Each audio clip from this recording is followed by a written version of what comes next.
there was this one morning where I walked into the bathroom and I was standing in my underwear brushing my teeth in front of the mirror. And I looked up at the mirror and my first thought was, ugh. I noticed that my jowls were starting to look like saddlebags on a pack horse at the Grand Canyon.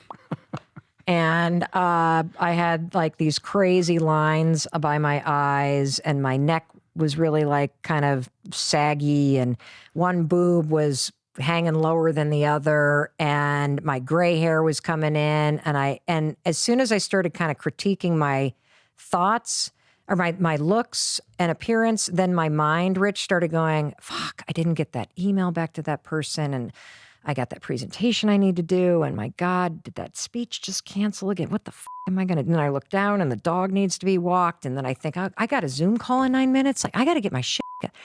And before I knew it, my whole mood was low. I felt overwhelmed. I had taken myself down mentally. I just wanted somebody to walk in and be like, Mel, it's going to be okay. Like, you got this, girl. Like, it's lift your head up. You can handle this. I don't know what came over me, Rich. This is pathetic. But standing there in my underwear in front of my bathroom sink, I raised my hand and high-fived my reflection. And I cracked a smile because it's so fucking corny. I even thought of that guy, Stuart Smiley from the SNL skits. Remember that? I'm nice, I'm kind, people like me. Went on with my day. That was it. Snapped a photo, though. No, not that one. Oh, not that one. Not the first time. And then I kept doing it. I did it probably for a week or two.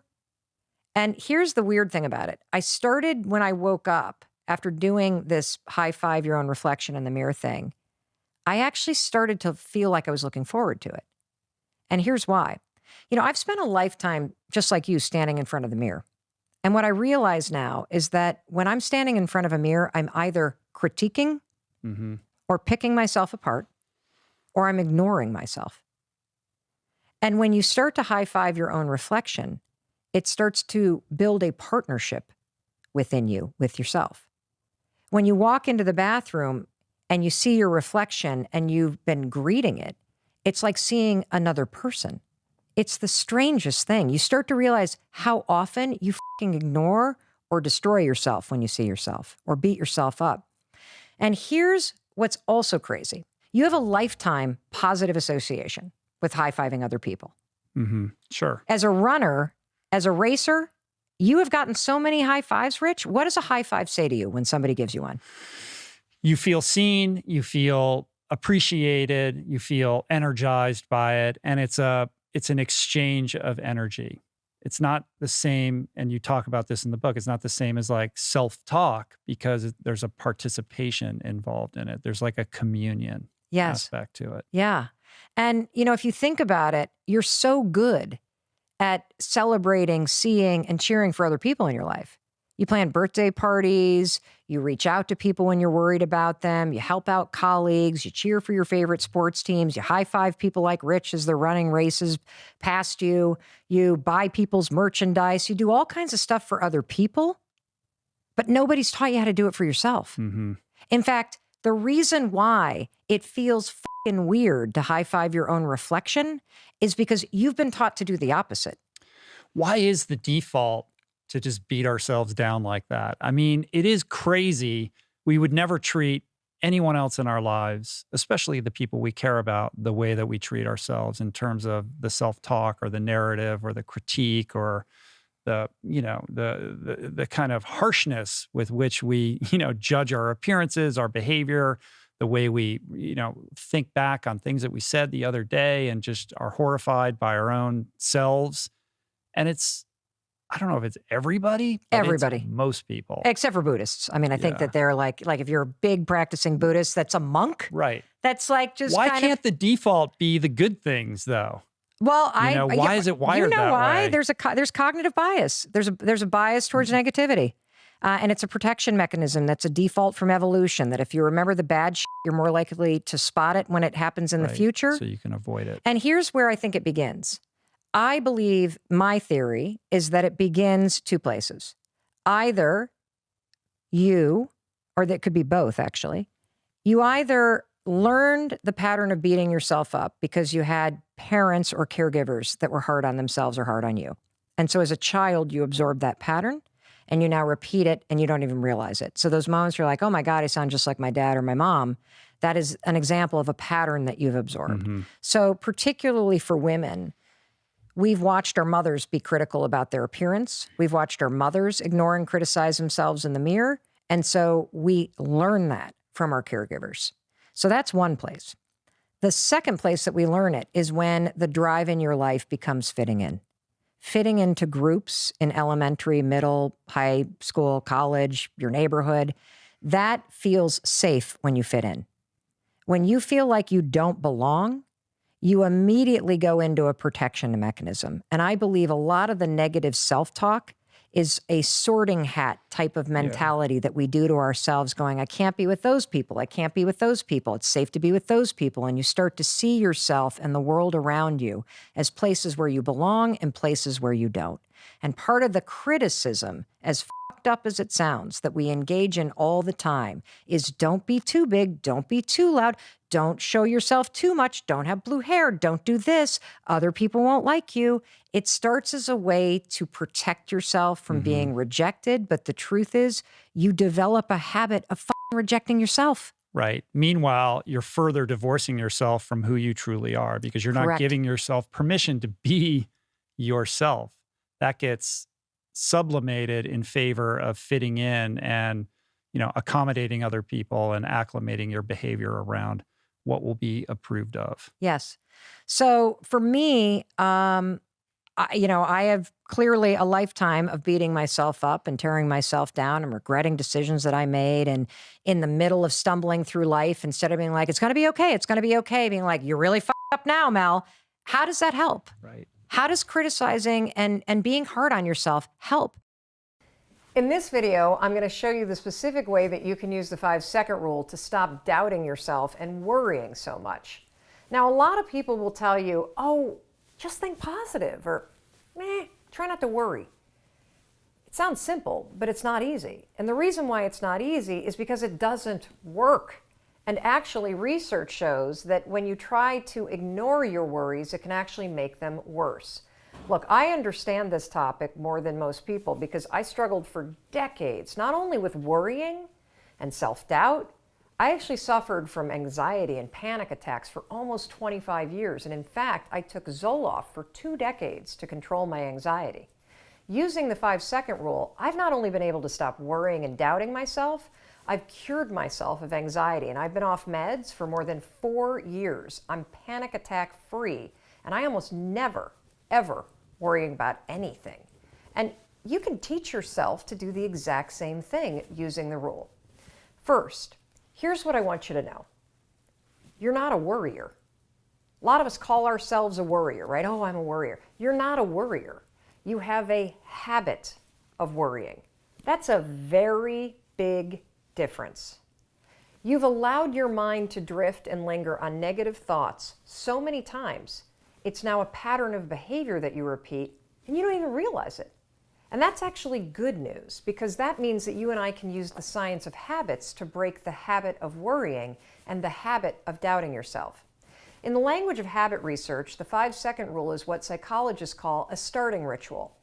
It's a tool that you can use that will interrupt the negative thought patterns that are encoded in your brain as habits and trigger positive new thought and behavior patterns. The 5-second rule is shockingly effective because it works with all the latest research about habits. What I've learned using the 5-second rule is that I do in fact have control over what I think. And when you use the 5-second rule, you'll discover that you do too. Here's how you're going to use the rule. The moment that you feel your thoughts drift, and have you ever noticed how worrying and self-doubt, they have a way of literally like taking you away from a situation. You can feel your mind go from the present moment to drifting to something negative. Maybe you're sitting at a meeting at work and suddenly you start talking down at yourself and doubting yourself. It happens like that. But the moment that you catch yourself do it, that's a moment of tremendous power. You have a decision to make. You can either sit there and listen to the worry and listen to the self-doubt and let it hijack you, or you can make a decision to assert control. That's when you use the rule. You're going to use the countdown trick, 5, 4, 3, 2, 1. It's essential. Counting backwards interrupts the negative thought pattern. It's also going to awaken your prefrontal cortex, which is the part of the brain that you need to override a bad habit and replace your bad habit with a positive new one. So every time you feel your thoughts drift to something negative, or you find yourself worrying about things you can't control, 5, 4, 3, 2, 1, it'll switch the gears in your brain. It'll interrupt the negative thought pattern. It'll activate your prefrontal cortex. And you've just created a starting ritual that will prime your mind to accept a more positive thought. That is how you use the rule to change. Some days you might use the rule 20 times to interrupt your habit of worrying and doubting yourself. I believe with all of my heart and being that every man, woman, child, person, grandparent, everybody should infuse their days with habits of celebration and self-confidence. And the fastest and easiest and most science-backed way to quickly start to change how you see yourself is by adopting a simple habit of high-fiving your reflection in the mirror every single morning. Now, I know exactly what you're thinking. Are you serious, Mel Robbins? That is the stupidest thing I've ever heard in my entire life. I know it sounds dumb. But the reason why your first instinct when you think about waking up, whether you're in your robe or your underwear, or your PJs or your birthday suit, and walking into that bathroom and having a moment with yourself and raising your hand and high-fiving yourself is because your self-confidence is in the gutter. You believe some garbage about yourself. You think you're a bad person, or you're unworthy, or you're ugly, or nobody likes you. Or how about this one? This was the story of my life. I have f***ed up my life so badly, I might as well just flush it down the toilet. You have some narrative in your mind that is so negative that when you look in the mirror, you see somebody worth trashing. You see what's wrong. You pick apart your appearance. And I want to reverse that, because here's the deal about self-confidence. Self-confidence begins with you. You realize the word self is in there, right? I can't give you confidence. I can give you a little boost. I can give you tools. I can encourage you. But confidence is forged in fire. It's something that's within you. And here's the thing I want you to realize about confidence. You are a confident person. That's why you miss feeling that way. You can only miss what you know. You've just been blocked from the feeling of it. And wherever you are right now in your life, I'm telling you, confidence is in there. You just got to figure out how to tap into it. And you've been building confidence all along, by the way. Every time that you have fallen on your face, or you've tried something and failed, or you've gone out and thought you found the love of your life, and then your heart's broken, and then you pick yourself up again, and then you dust yourself. You're building confidence the entire time, because confidence is not built on the high days. Confidence is built on the low ones. Confidence is built when you are struggling. Because when you see yourself go for something and fall, when you see yourself try and get knocked down, when you see yourself stand back up after getting abused or traumatized or discriminated against and moving ahead, you are building this reserve within yourself where you know you can rely on yourself. You know you can face hard things and you can keep moving forward. You know you have your own back. So it's in there. Your life has been helping you build it. Now you got to just dig in and tap into it and use it to shut that critic up in your head. So the way you're going to do that is every morning, I'm not kidding, you're going to raise your hand in the mirror and high five yourself. Look at how many people are doing this. You're not the only one. For 5 mornings in a row, I want you to high five yourself. And when you do this, I want you to use the hashtag high five challenge. You know what's happening when you raise your hand up in the mirror? You are taking the lifetime positive association that you have with cheering for other people, believing in other people, celebrating other people, saying, let's go to other people. And you are marrying that positive association with your reflection. It is impossible to raise your hand in the mirror and go, I suck. You can't do it because your brain and the subconscious sees this and thinks, let's go. I love you. I believe in you. And when you do this every single morning, something incredible happens. First of all, you're not going to leave your bathroom feeling like you're dragging a boulder. You're going to leave there feeling like the wind's at your back. Secondly, you're going to have spent the morning, the first thing in the morning, by taking a moment and being with yourself and not seeing your face and picking yourself apart, but actually seeing the person that's underneath the skin, the soul that's behind the face. You are going to shut the critic up. You're going to silence your to-do list. And when you raise your hand like this, it also prompts you to think about the game you're playing. So now you got a moment to be like, oh yeah, yay me. I'm still here. I can make today a good day. In fact, what game do I want to play today? Just for me. So that's the first thing that you're going to do. You're going to high five yourself, take the high five challenge, which is high five yourself 5 days in a row in the mirror, take a photo of it, post it on your story, tag me so I can cheer for you, and start to notice what happens. Something weird happens by day 4 when you get out of bed. You're going to have this weird feeling that you've never had. You're going to feel like you're looking forward to seeing yourself in the mirror because something weird happens when you start to really be present with yourself. When you normally walk in the bathroom and you ignore yourself, you're alone. I think a lot of us feel like we're alone in our lives. When you start to see yourself, you literally, oh, hey, hi there, Mel Robbins. How you doing? You now, as you look forward, oh, hey, girl, how you doing? Hi, Mel Robbins. Oh, hey, let's go. I believe in you. Gonna have a great day. It's almost like when your neighbor waves to you. You're seeing yourself. You know, now that I've been doing this for a year, I don't feel like I'm alone. I feel like I've got myself and I've got my own back. I feel like this person that I see in the mirror is the one person that's going to be with me for my entire life. So I better cheer for her. I better celebrate her. I better encourage her and love her. And that's what you're doing when you do this every morning to yourself. And there are mornings where I stand in my underwear at my bathroom sink and even I don't have a word to say to myself. But I can always do this, and it always lifts my mood, and it is creating that deep connection within me to myself, and that's what builds your confidence. Confidence is being comfortable in your own skin. Confidence is knowing that you have your own back. Confidence is knowing that you can face something. Confidence is believing in your ability to face or survive or try something and be better. And confidence is being willing to try. And all of those things happen when you raise your hand every single morning. The second thing that you should do is you got to be honest with yourself.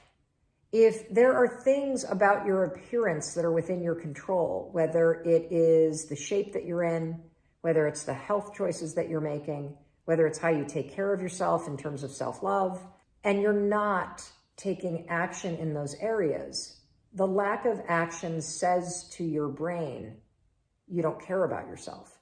And so what I want you to do is pick one thing, one behavior that you could do every day. The high five's one of them. Pick another one. And I want you to practice doing it. And it's a behavior. If you think about the person that you want to become, what's that person do every day that you don't do right now? And when you start to do the thing that the person you want to become is doing, you leverage something called behavioral activation therapy.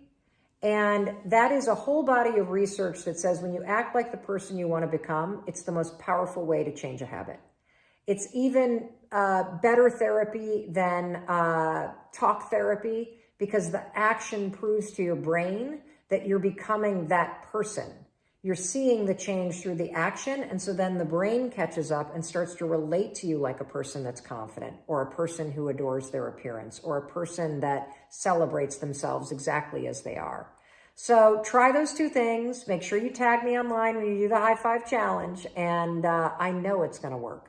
So we got a cool question on Twitter from Langley in Nigeria, and it has to do with something that we've been hearing from a lot of you about, and that is imposter syndrome. Particularly for those of you that are running a small business, or those of you that have a side hustle that you're trying to turn into your full-time thing. Imposter syndrome is very real. Let's deal with it right now. Langley writes from Nigeria, I'm passionate about film and cinema, Mel. I tweet and I blog about it. People are inspired by what I write. But when I'm offered certain opportunities, I clench up and suddenly feel like an imposter who will mess up and be found. I'm 36, I'm single, in a paycheck to paycheck situation, and feel like I have wasted many years due to overthinking, self-doubt, and never feeling good enough or ready. How can I overcome this? Well, you can't. You can't overcome the feelings that are rising up, Langley, but you can take action despite them. That's a very important distinction that I want each and every one of you to understand.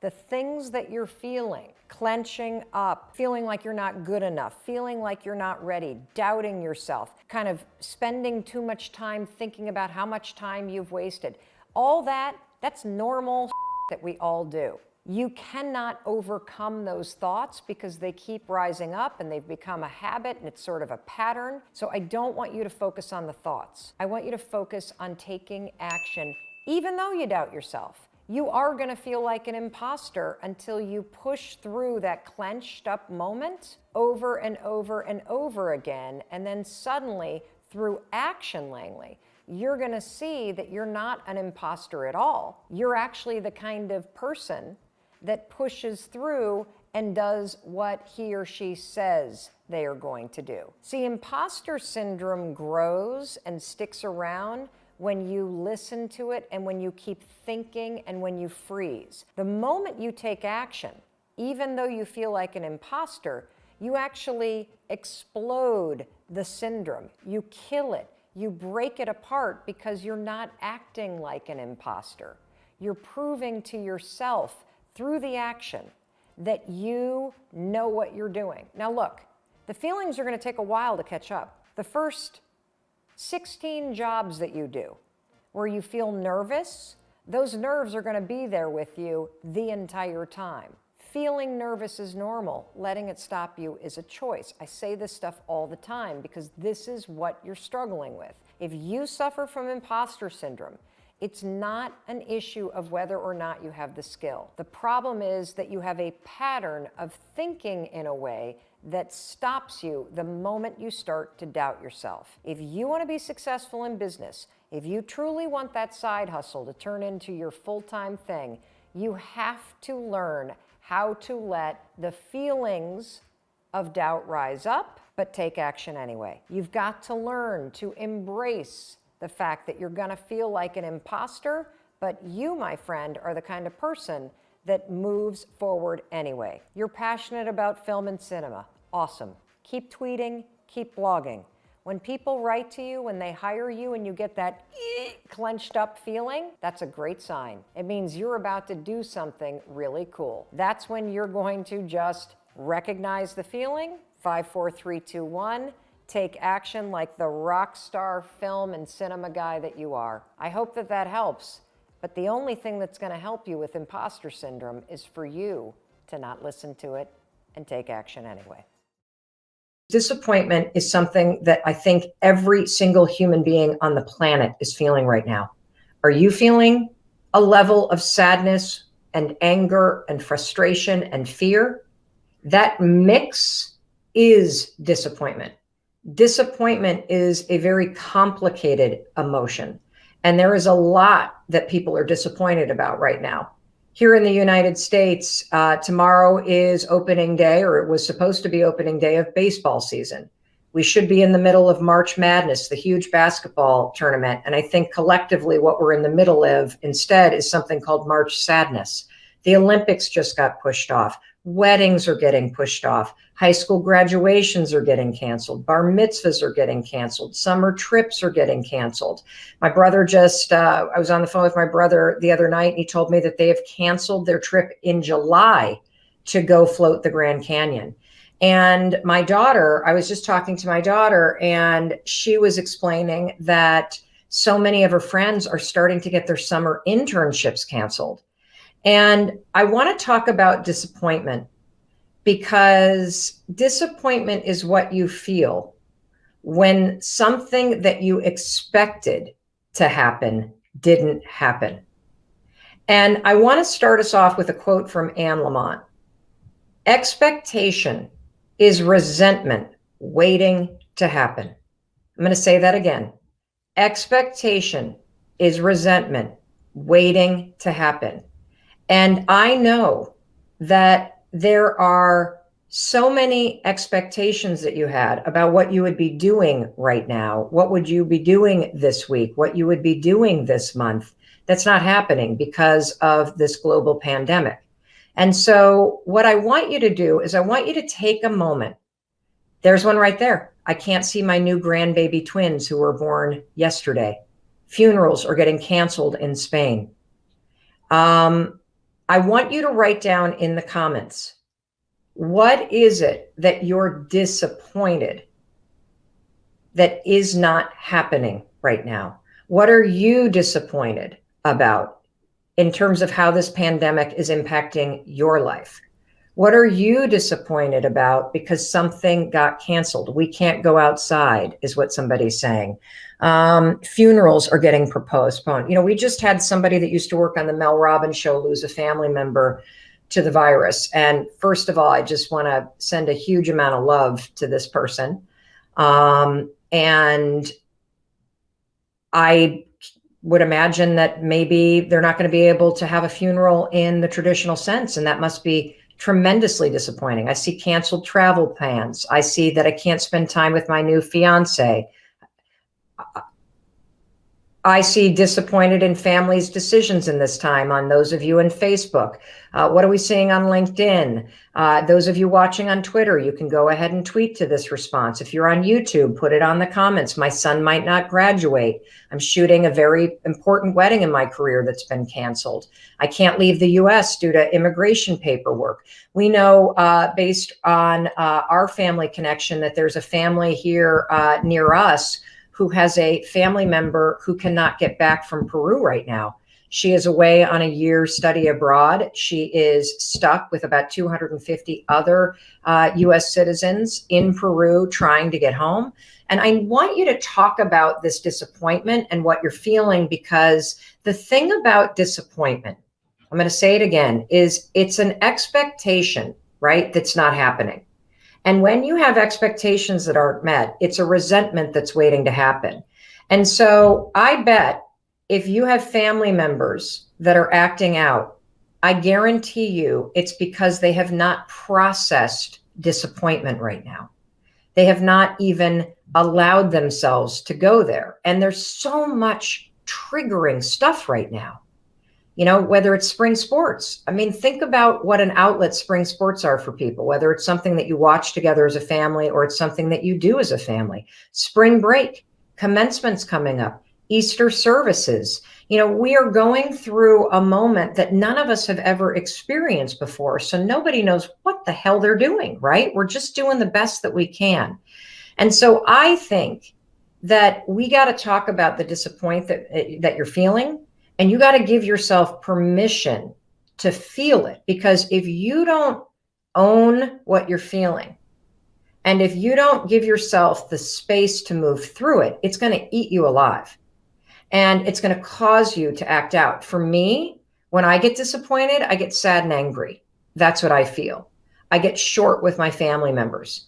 And I do this thing, and I don't know if you've done this thing where, you know, if you're watching this live stream, I'm going to assume that you're safe. If you're watching this live stream and I see all this stuff you guys are disappointed by, I can't pay the rent. You know, I can't do what I want to do. I can't see my parents. I can't go outside. I see all these things that you're disappointed by. And I can't, Michelle on Facebook, I can't go to, what was it, Mandy? My daughter's graduation. I just saw somebody say, I'm disappointed that my husband can't be in the delivery room with me because of new protocols based on the coronavirus. And so I want you to write down What are you disappointed by right now? What are you present to? And I'm going to talk about why this is such a complex emotion. And then I'm going to give you some very simple steps to help you name it, because you should not fix the disappointment. You should feel the disappointment. That's critical. Did you hear what I just said? You should not try to fix this disappointment. You should feel it first, because feeling it and naming it and really letting yourself mourn something that you're disappointed that you're not going to be able to do, that's how we start to have it lessen its grip on you. And I want to share something really personal that happened to me this morning. I was in the kitchen. Wait, let me see if my daughter, Soy, would you come in here? Do you mind? She's been exercising. She's going to kill me. I'm going to see if she'll come in, because it happened with our oldest daughter today. I was in the kitchen and we were talking, and you don't need to jump on just yet if you want to, or come over here and kind of hang with me. It's literally little. This is our oldest daughter, Sawyer, who's disgusting, she says, and because she's just been exercising. If you have a floor in your house, you have a home gym.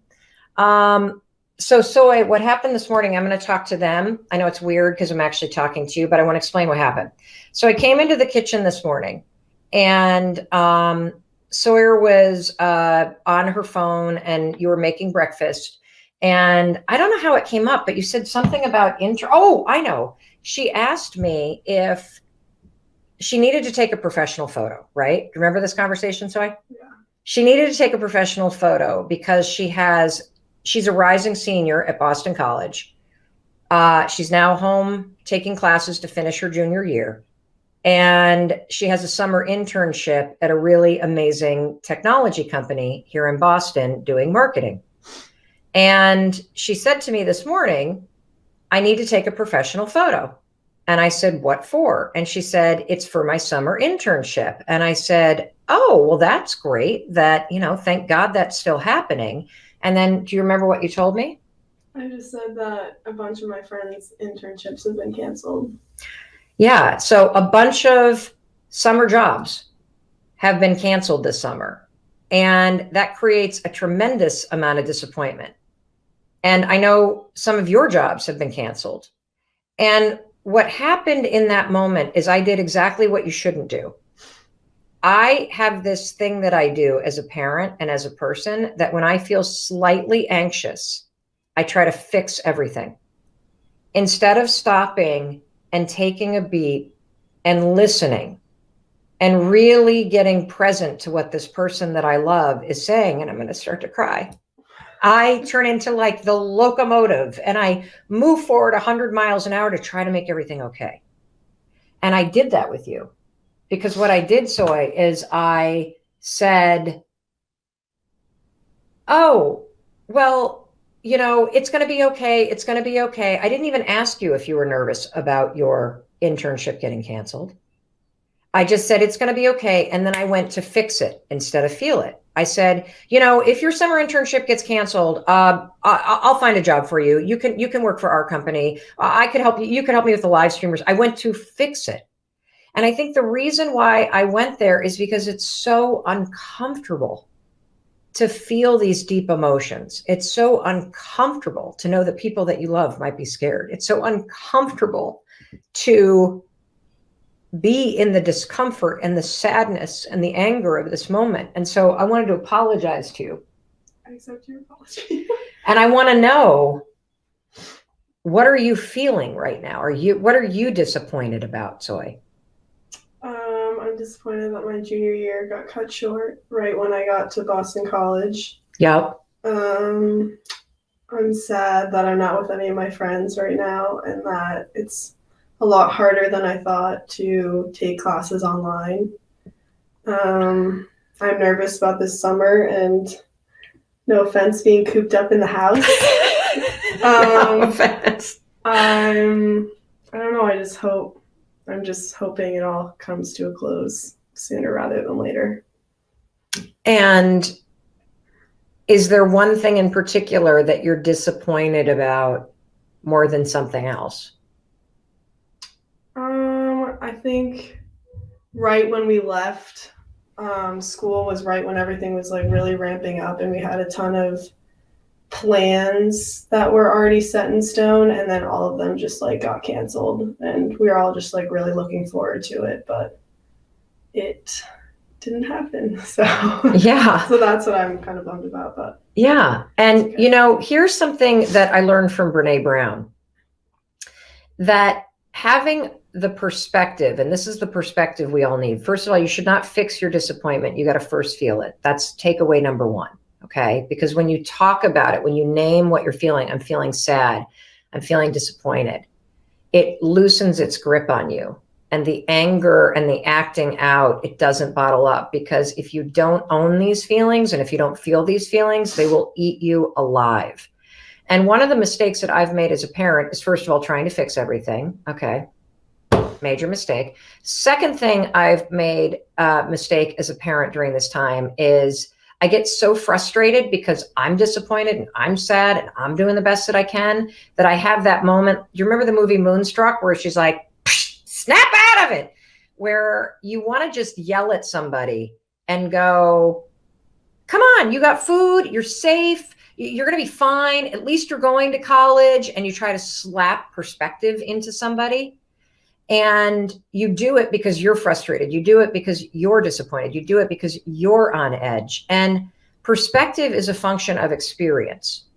And none of us have ever gone through anything like this before, ever. And she's also only 21. I have a totally different level of perspective at the age of 51, a different level of confidence, knowing that we're going to get through this, knowing that better days are coming, knowing that, you know, spring break can get rescheduled, knowing that we're very, very lucky to be in a house and have supplies and have internet access. And so the thing that I noticed about myself too, is that when the kids first came home and they were super angry that spring break got canceled and the Boston Marathon's been canceled, that's the best day on campus, right? And I'm like, oh, for God's sakes, you spoiled, entitled kids. The truth is, her disappointment over the Boston Marathon getting canceled is real. And based on her perspective and life experience, it does feel like the end of the world. For your 8th grader or your high schooler with baseball season coming up, who was expecting to be recruited or hoping that this was going to be the season, that disappointment is soul crushing for somebody that's only 15, 16, 17 years old, because they don't have the perspective that you and I have. So it's so important that you understand that this is a collective moment of disappointment, that whatever disappointments you're feeling are real, and put your disappointments in the comments right now. I need you to feel it first. We don't fix it first. We feel the disappointment first. Is there anything else that you want to say you're disappointed about? I can tell you something I'm disappointed about. Sure. So as I look out the window right now, everybody, I see a planter, and it is full of ugly, dark, dirty dirt. It looks very depressing. And one of the things you may not know about me is that I am a gardener. I love gardening. My parents are huge gardeners. I learned my love of gardening and my green thumb from my parents. I also have grandparents that are farmers. So me, the earth, getting my hands dirty, playing with flowers, planting things, moving things around, that is like food for my soul. And right now is the time that I would be going to my favorite plant places, local businesses that aren't open right now. And I'd be buying my pansies, and I'd be buying my daffodils from my pots, and I would be planting my planters for spring. And doing that is not only food for the soul, but it also makes me feel so connected to my parents who are in Michigan. And I am really disappointed that I can't do that right now. And I am very disappointed that this week I was supposed to be in the panhandle of Florida, in the Destin area with my parents, just chilling out, and I'm not there. And so I am feeling this disappointment. And I want you to right now write in the comments, because we're not going to fix it first. We got to feel it first. Okay, everybody, you're going to write in the comments. What are you disappointed to in this moment? It could be really little. Anything else you want to say, Soy, about disappointment? I'm good. You're good? Yeah. Do you feel better? Yeah. Feel better. You're the best. You're the best too. Love you. I love you too. So the other thing I want you to do is, now that you're naming this disappointment, not having a hug for weeks, not seeing my boyfriend, starting to feel depressed, my husband, I'm disappointed that my surgery was canceled. Yes, I miss 30A as well. I really do. That graduation was canceled. A lot of things getting canceled. I see that. And here's what I want you to understand. Disappointment is a really complicated emotion because it's a combination of a bunch of things. It's a combination of hurt, of anger, of sadness. And here's the big one. You ready? Loss. Loss. You are literally grieving something that you expected to happen. And so I love this. I see everything that you're putting in here. My trip to California to see my best friend, not being able to get my surgery. My business is suffering. I didn't see parents on my birthday. We see on LinkedIn. We see no Zumba. And, don't laugh, because here's the other thing that I was making in terms of mistake is I was dismissing my disappointment. I was making myself wrong for being sad that I can't do this thing outside and plant my planters. Do not invalidate yourself. Allow yourself to feel it. Allow yourself to feel it, because it's a complicated emotion. And so as you're naming it and stating it, you need to honor it, okay? So here's something that I find to be really helpful. It's very hard to see. If you ever watch the Mel Robbins show, you can go to melrobbins.com/stay connected, and you will be able to find a link to what we call a word wheel. And I use this all the time to help me find words that are helpful. Right here in the center are the words that we typically speak in. I'm sad, I'm happy, I'm angry, I'm afraid, I'm surprised. And then when you come out, I'm happy, you go and you get into these deeper, more complicated words. And on the outer edge are words like I'm disappointed, I am inadequate, I'm inferior, I'm insignificant, I'm helpless, I feel out of control, I feel perplexed. And finding the exact emotion that you're feeling is super, super, super helpful. Because when you identify that thing that you're feeling and you allow yourself to feel it, which is the hardest thing in the world to do. I mean, I just gave you an example live of how hard it is to stand in discomfort. And that's what disappointment is. It's uncomfortable. It's one of the hardest feelings to stay in because it's a mix of all these other things. I go to fixing it like you just saw with my daughter, because it's uncomfortable to stand with somebody that you love who is feeling sad or feeling disappointed or feeling frightened. And so finding your words, using this word wheel, can really help you process it faster. So once you've named it and you felt it and you stood in the discomfort, now let's give you a couple simple things to move through it, okay? Here we go. The number one thing that helps you with disappointment, once you name it, once you feel it, once you honor it, is reminding yourself that better days are coming. And here's how you can do that. I have found it extraordinarily helpful to pick a day out in the future. And for me, it's the end of August. I don't care what the experts say right now. I'm just picking the end of August. And I'm picking a day where I am anchoring myself out in the future, saying better days are coming.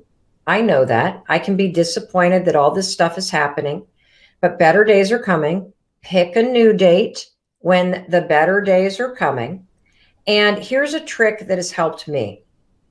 I want you to think about something that you would love to do once the pandemic is over, once we have gotten through this together, once we can all go outside, once our doctors and nurses are safe and sound, and all of this chaos has left us behind. Where do you want to go? What is the thing you most look forward to doing? I'm going to share mine, then I want you to share yours, okay? So the thing I am most looking forward to doing is I am most looking forward to going back home where I grew up to Western Michigan and going out to the state park at Lake Michigan and walking across those sand dunes and walking across the sand and going out into Lake Michigan and taking a swim. When I can do that, I am now this is behind me. The disappointment is behind me. And I know that I am in better days. And once you get that visual picture, so let's first describe for me what you're going to do. One of my friends, she had a huge trip planned to Disney World. That, of course, got canceled. And so they are now picking a date out in the future, and they are going to plan an epic trip to Disney. And since they have all this time, they're going to stay in an even better hotel. I have another friend. I know what Sawyer's is going to be. My daughter, who was just in here, the best day of the year, she says, at college is when the Boston Marathon runs. That is happening now in September. So her vision is going to be that those runners are running past Heartbreak Hill, right past Boston College, and she is there with all of her friends. So now that you have, I see this beach vacation we planned for Labor Day, visit my best friend in Florida. I'm going to the beach. I can't wait to be floating on the lake, sitting on a beach. We got a lot of beach. Any hikers in the mountain? At Colorado trips with my kids. My brother just canceled a trip to float through the Grand Canyon. So I would imagine that might be his. Patty on Facebook says fishing and gardening. Vacation in Charleston, South Carolina. Maybe it's going and hanging out with your family. What are our folks on LinkedIn saying? Visiting my best friend in Amsterdam, going to Fenway Park, a concert, Hawaii, Sunday dinner with all my family present. Oh, I love these. A better day is coming. Can't you feel it? Because this is temporary. And so is disappointment. Disappointment is temporary if you don't try to fix it, if you allow yourself to feel it, if you name the key emotion that you're feeling, if you don't invalidate yourself for feeling it and you just allow yourself to mourn it, and then you remind yourself that it's temporary. Visit my best friends in Positano, Italy. Go shopping without fear. Visiting my friends in Europe. I love this. Dan on LinkedIn is going to take an RV trip. Maybe you're looking forward to just getting back to the office and not having to work remote with your kids and your dog underfoot and seeing your colleagues. I want you to keep writing in. You're doing an amazing job. I see all these things that you are writing about the fact that this is temporary and picking a date, couple months out, 6 months out, 3 months out, whatever empowers you, and come up with an image of what you're going to do. You're going to relaunch your business. You're going to rehire employees you had to let go of. You're going to open that restaurant up. What is it that you're going to do? Now, here's the final piece. You ready? And this is the really important one. I need you to find an image. Find an image that represents the Penn State football game that you just wrote about going to. Find an image of the concert you're going to go to. Find an image of that mountain you're going to climb or your business reopened. Find an image, okay? I'm going to show you mine because I want you to print it out or make it your screensaver. This is an image of the state park that I grew up going to. Walking through the sand dune, heading down to the beach. That's Lake Michigan right there. And this printed out, it sits above my desk. This is what I call a visual anchor. You can also, in scientific research terms, call this an environmental trigger. An environmental trigger is a good thing when used this way. It triggers you subconsciously to remember what we're talking about, that this moment is temporary and that better days are coming. So let's talk a little bit about confidence, okay? First of all, I've already said it's a skill. It doesn't matter if you were born the most insecure, thumb-sucking, abused, pathetic soul of a human being. You can build the skill of confidence. It doesn't matter if you came out of the womb super ego-driven and larger than life and confident and all that stuff. You still have a lot of work to do when it comes to confidence, authentic confidence. So let me talk to you about what is the skill of confidence. Okay, you ready? My definition of confidence is not belief in self. What you're going to learn about Mel Robbins is that I love evidence-based advice because I'm kind of skeptical. I was trained as a lawyer. Life has kicked me around a little bit. I kind of cross my eyes at people that are very kind of motivational. And, I'm like, well, it's easy to do the inspirational stuff, but what's the depth, right? What's the depth? And so when I think about confidence and my definition of confidence, I looked at the research on confidence, okay? And there's really good news here. The first thing you've already learned, it's a skill. The second thing that you are going to learn that's really good is it's very simple to build the skill of confidence. And you can do it through repetitive actions every day, very simple little things that will slowly build up the reservoir of confidence. And here's the definition I want to give you of confidence. Confidence is the willingness to try. That's it. I'm going to say it again. Confidence is the willingness to try. That's it. That's all that it is. And the reason why I like this definition is because this definition that I have created for confidence, which is the willingness to try, is based in the research around confidence.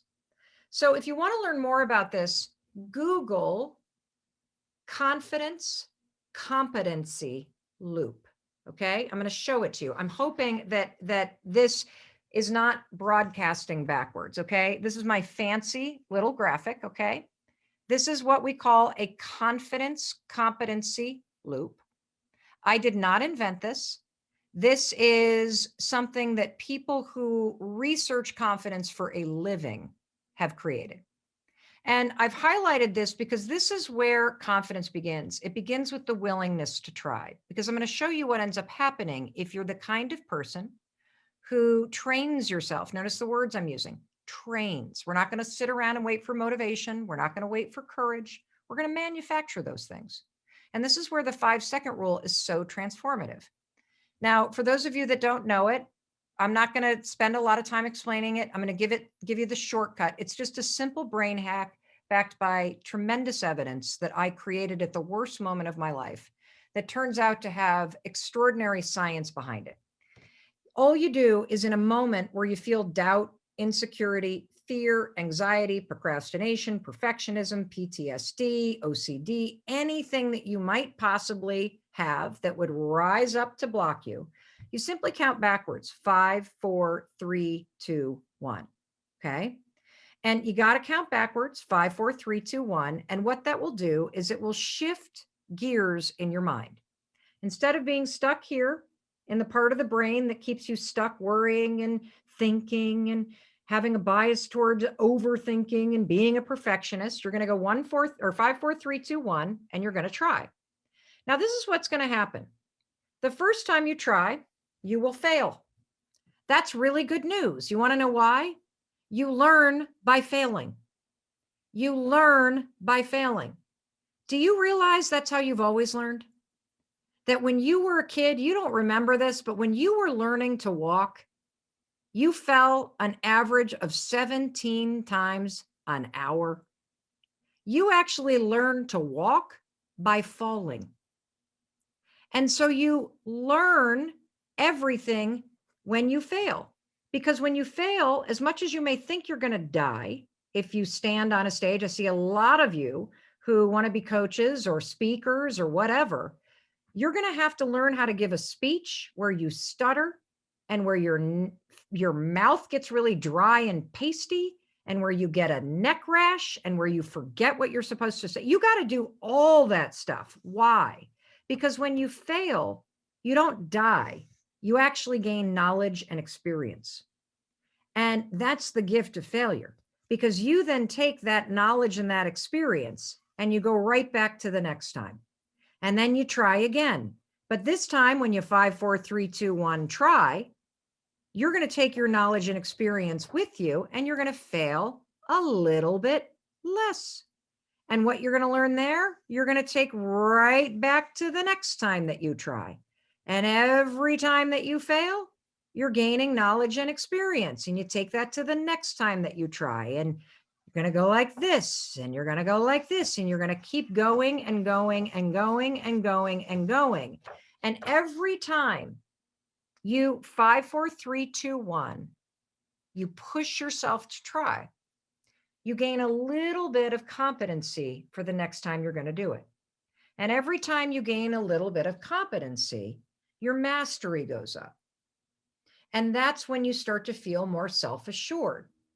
And that muscle, everybody, of trying, that is where you build the skill of confidence, which is the willingness to not be so damn serious and hung up on being perfect and being worried about looking stupid. And instead, you're willing to lean in and try something. And what ends up happening, because so many people have a definition around confidence, it's about belief in self or self-awareness and all this kind of stuff. And that's great, but I don't prefer those definitions, because then you're sitting around waiting to feel ready. You're sitting around, and in those moments where you don't believe in yourself, you feel like you don't have a reservoir of confidence to draw on. And it couldn't be further from the truth. You were born with natural intelligence and confidence. How do I know that? I know it because it's part of the design of a human being. Think about what you were like as a child before the world got their hands on you.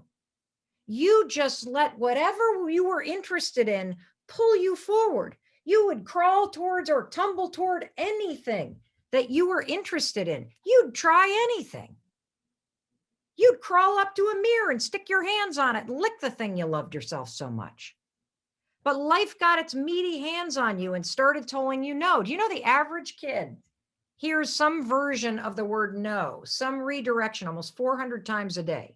So you became cautious. You started holding yourself back. You started thinking before you tried things. You started worrying about feelings. This is where it all begins.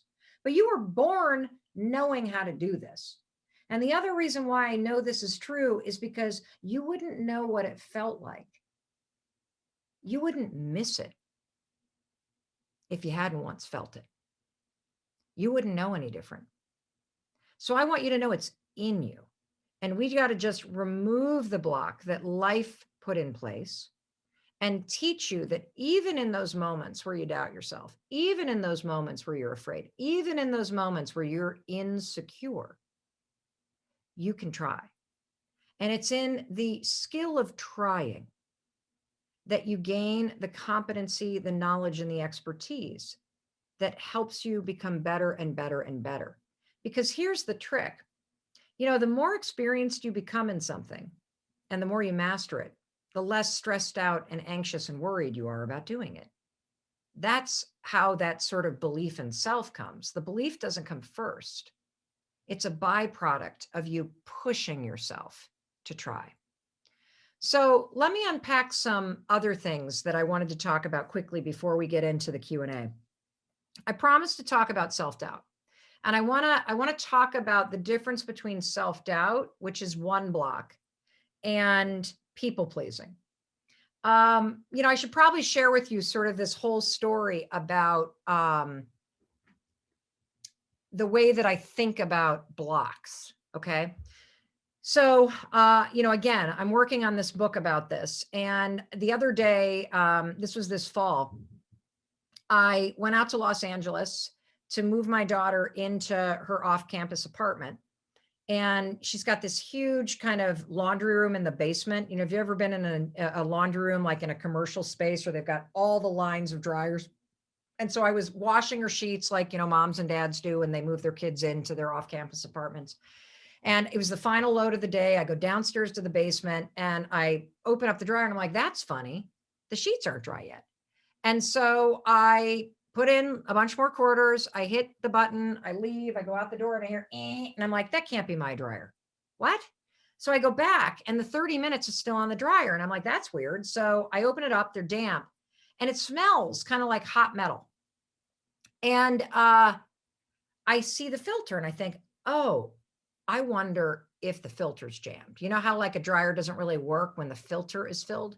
So I try to open it and this sucker is really jammed. So luckily 2 guys walk in with a basket of laundry and I get one of them to help me. And it's so jammed. He has to put his foot up on the thing and yank it out. And when he yanks it out, literally it was like a lint carnival. I don't think anyone of the kids that live in that building had ever pulled that freaking filter out of that dryer. There was a disgusting stack of lint, like this freaking big, you guys. It was like gray and blue and black and red. And it was like artifacts. It was like an archaeologist of laundry lint. I'm like, it's disgusting. So I pull that thing off and then the janitor walks in and he's like, these damn kids. And this is going to start a fire. And so we clean it off and he puts the filter back in and he turns to me and he says, lint builds up. It's little, but it builds up and it blocks the flow of air. And, it gets so hot in that dryer, the whole place could burn down. I seen it happen. And then he goes, but now that it's clear, the dryer can do what it's designed to do. And it gave me the biggest aha. And this is what I'm writing this book about. There is a filter in your mind called the RAS. It's called the Reticular Activity System. I like to call it the red Acura spotter because the way that this filter works, think about it, it's like a giant hairnet on your head, okay? The way that this filter works is that it blocks out things that it thinks is not important to you, and it only lets in 1% of what's going on in the world. And here's the interesting thing. It can be programmed. It's very nimble. If you've ever gone out to buy a car, have you ever noticed that all of a sudden you go into the dealership, you're like, oh, I like that red Acura. And then the next day, what do you see everywhere? You see red Acuras because your RAS, the hairnet on your brain, the filter that influences absolutely everything that you think and do. By you going to shop for a car, it has gone, oh, ding, ding, ding. Hold on. Mel Robbins is interested in red Acuras. Let them in.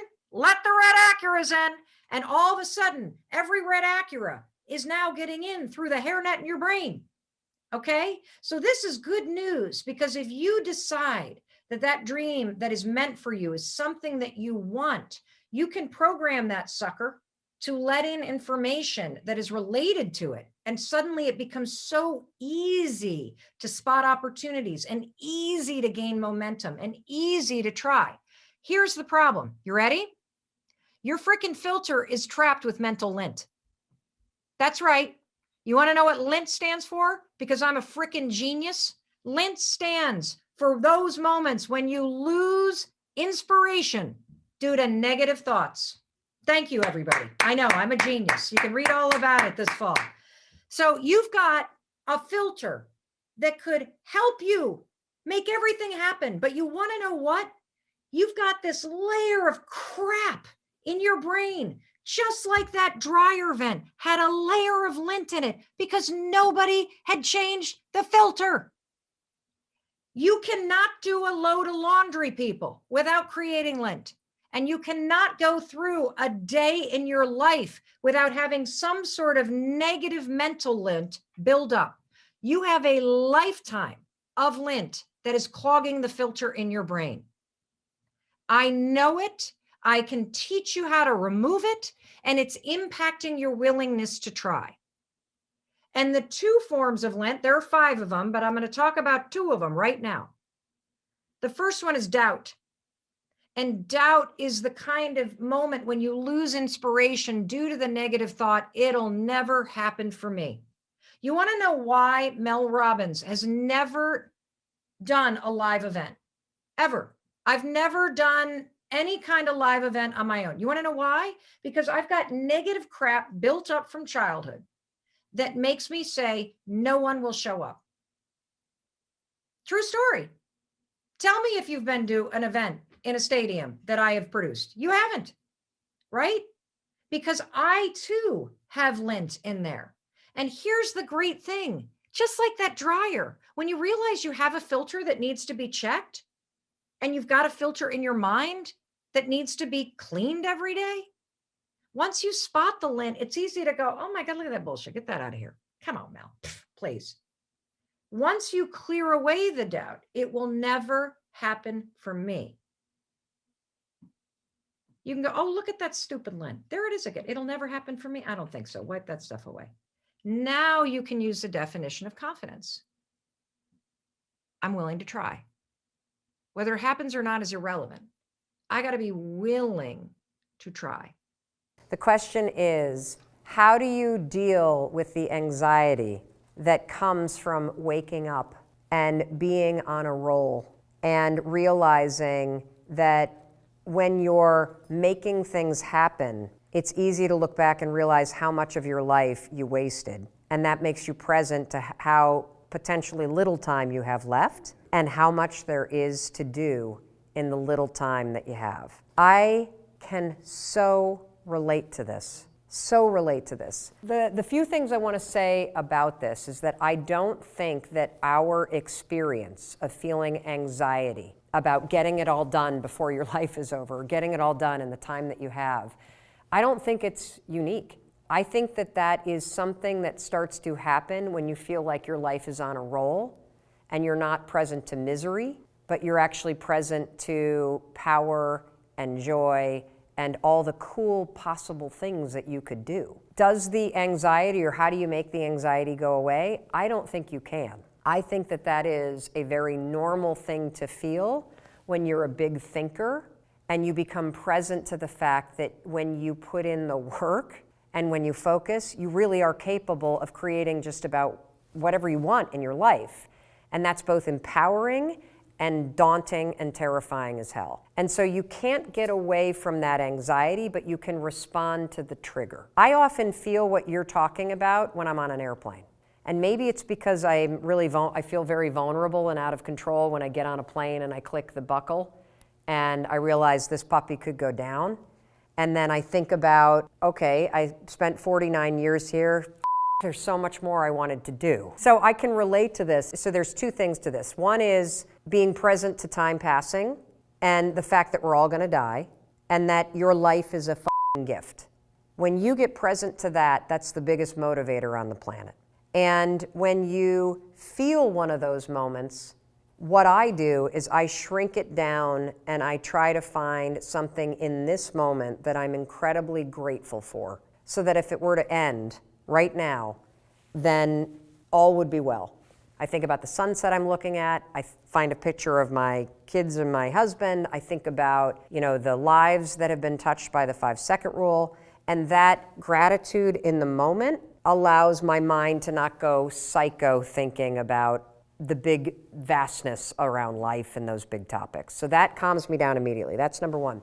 Number 2, I think a slightly different question than, it's probably anxiety, but I think it has more to do with momentum and how when you start to get unstuck and you start to see things happening, you'll notice that things feel like they start moving faster, as if you are on a treadmill and somebody has secretly come up and turned it up on you. And there are days where we're moving through our day, like this morning was one of them. We're getting ready for this live training, and all of a sudden I caught myself almost about ready to hyperventilate because I wasn't present to this. I was present to what happens when we have 1,000 people show up and where are we gonna, you kind of speed it up on yourself. So when that happens, I know that I'm in the future, 5, 4, 3, 2, 1, I need to be right here and right now. And that when you start having big things happen, and when you start feeling unstuck, and when things start moving, the momentum, because an object in motion tends to stay in motion, your anxiety will make it roll faster. That will not make you effective. You have to slow it down immediately. Just in the case of getting overwhelmed by the big themes in life, when you start to feel like things are going too fast, oh my God, I don't have enough time, I don't have enough time. No, yes, you do. Slow it down, okay? I'm always looking for new ways to explain the power of the 5-second rule and the power of 5-second decisions. And I read something that Tim Ferriss said that really resonated with me. And he had this one line buried in a podcast somewhere that just jumped out, and it's stuck. And what he said is, he said something about how there's a gap between the world and the things that trigger you and your response. And your entire life is that gap. When you start to, this is not what he said, he kind of identified this gap, and I, of course, intrinsically was like, well, absolutely, that's the 5-second window between instinct or stimulus and your reaction. And when you start to understand that your whole life plays out in this 5-second gap, and that there's a gap that's 5 seconds long between fear and courage, and there's a gap that's 5 seconds long between self-doubt and confidence, that is your life. And what's super cool about understanding that your whole life is inside this gap is it's so small, everybody, that you have the ability to control it. Life's always gonna throw triggers at you, and there will always be all kinds of cool things that inspire you, your wisdom, and you get to choose what happens in that gap. Do you succumb to an excuse, or do you push yourself forward? When you start to speak up in business, you'll be shocked at how you start to speak up in your relationships. When you start to make hard phone calls, whether it's in a selling situation, you'll be surprised at how you'll start to close the gap and have hard conversations in your personal life. And so that gap is everywhere, and it's the same everywhere. And when you start to go to work in controlling how you live in that gap between stimulus or idea and your response, that's where the magic is. And that's what you're experiencing. The barrier is everybody gives a shit what other people are thinking. Yeah.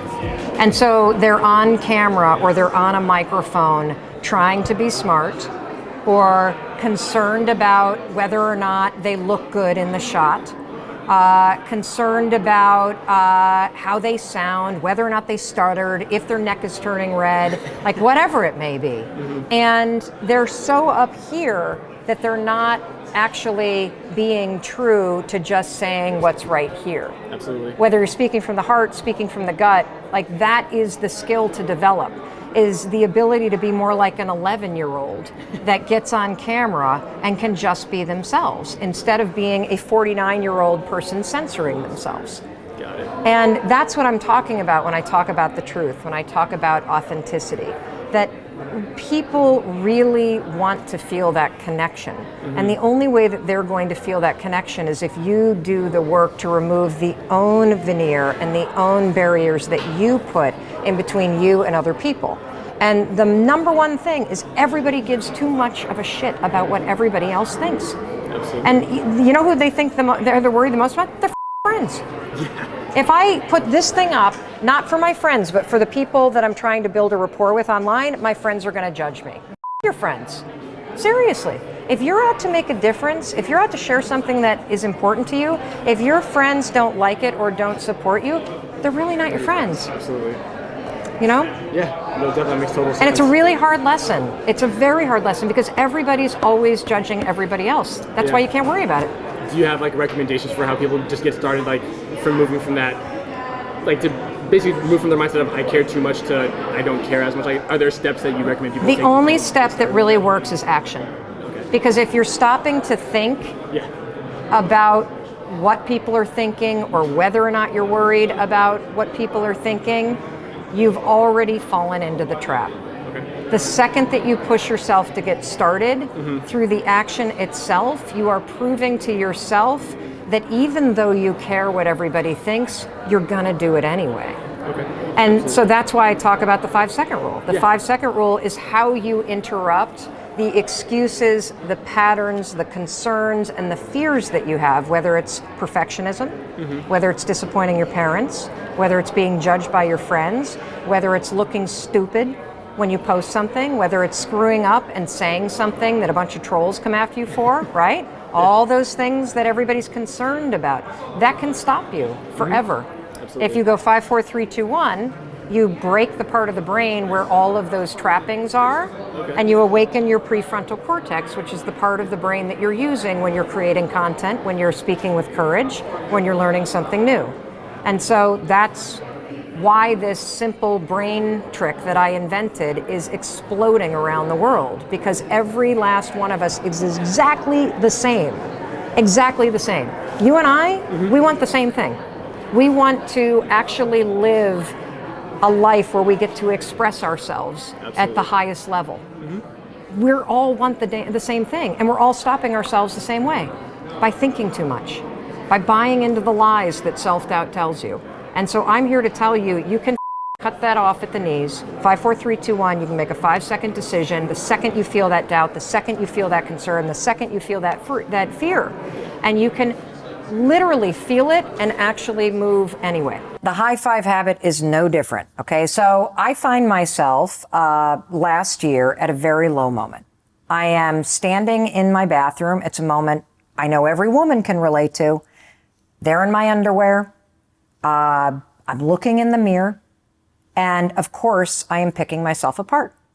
I'm like, I hate how I'm getting really jowly right here, and I don't like how I've got these like big lines that are starting, and then I notice, I've got this like indent right here that I don't like, and I don't like these like kind of marks right here that go this way on my neck. I've covered them up with foundation. Realize, yeah, like, and then this boob hangs lower than the other boob, and I'm just picking myself apart. Because that's what I've been doing for the past 4 decades. That's what almost all women and even men do it too. This is what I'm finding based on the research of the book. And then as soon as my mind is negative about my appearance, my mind goes negative about my day. Oh, God, I forgot to text Lisa back.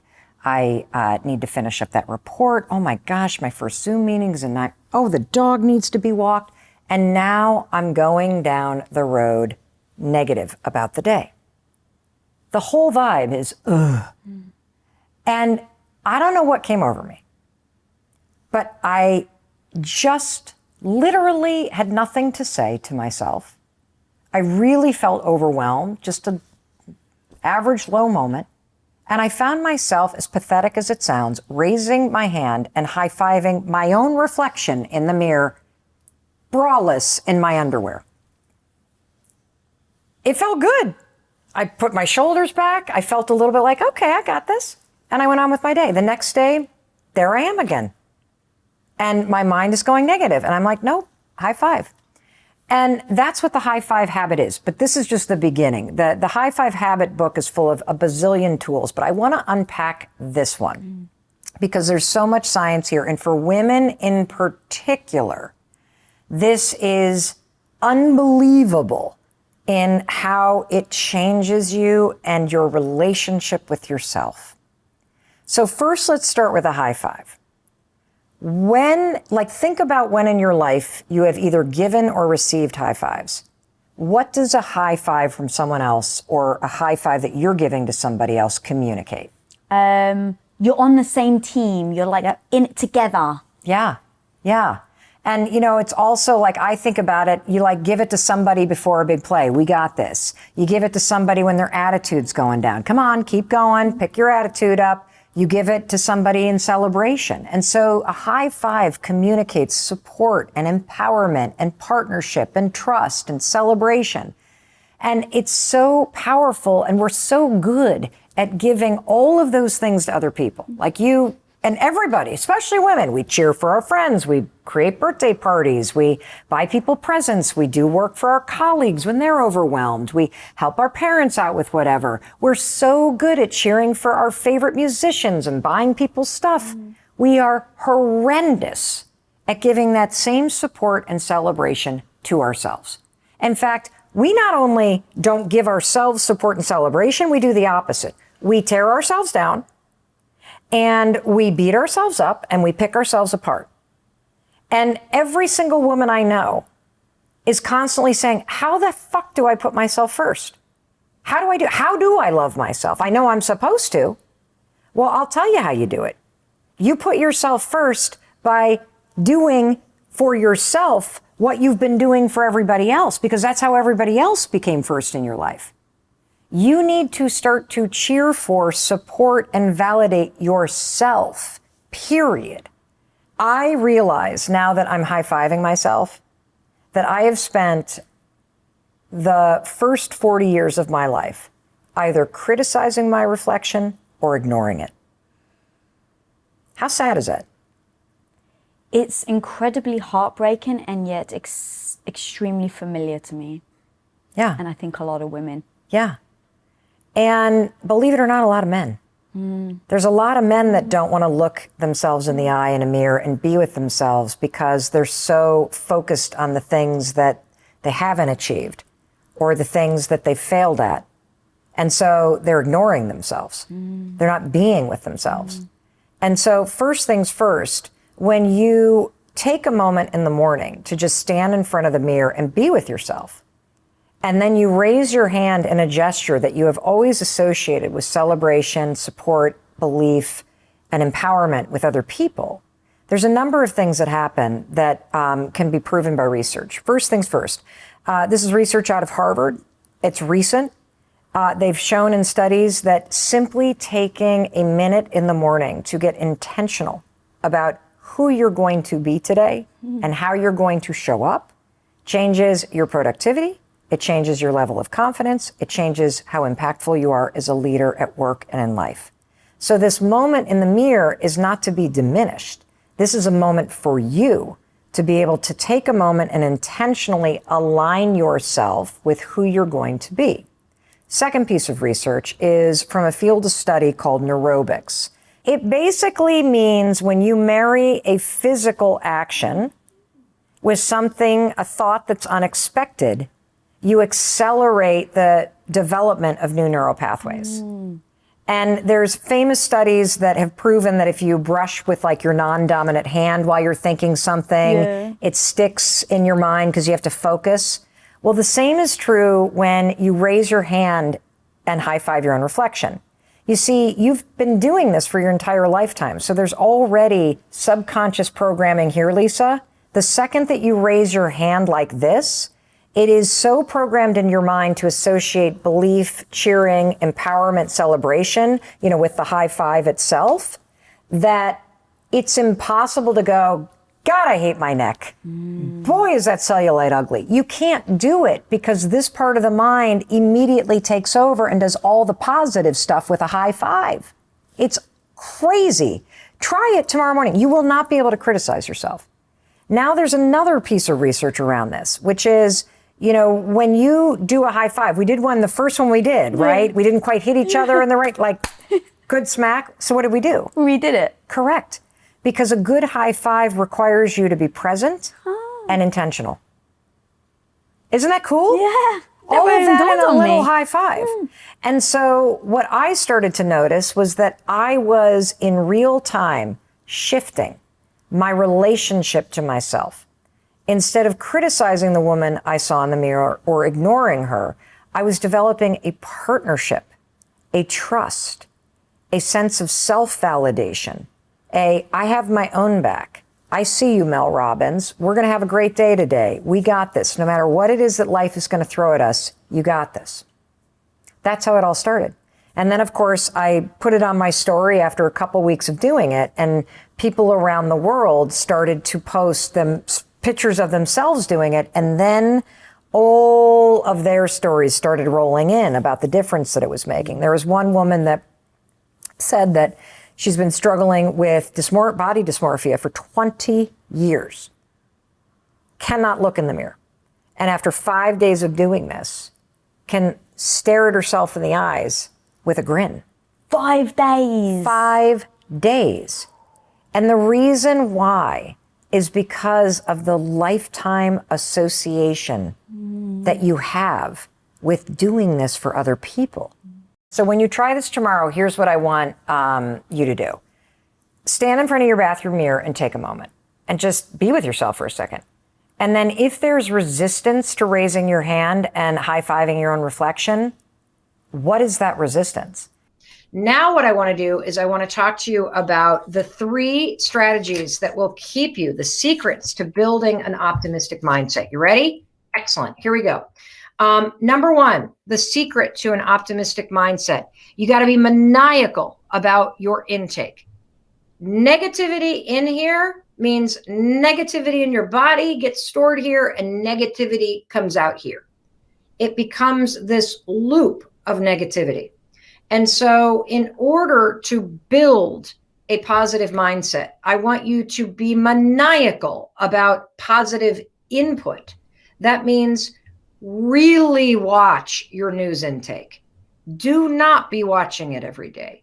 Get the facts, get what you need to know from a trusted, measured, calm, factual source, and then turn that shit off, okay? That's number 1.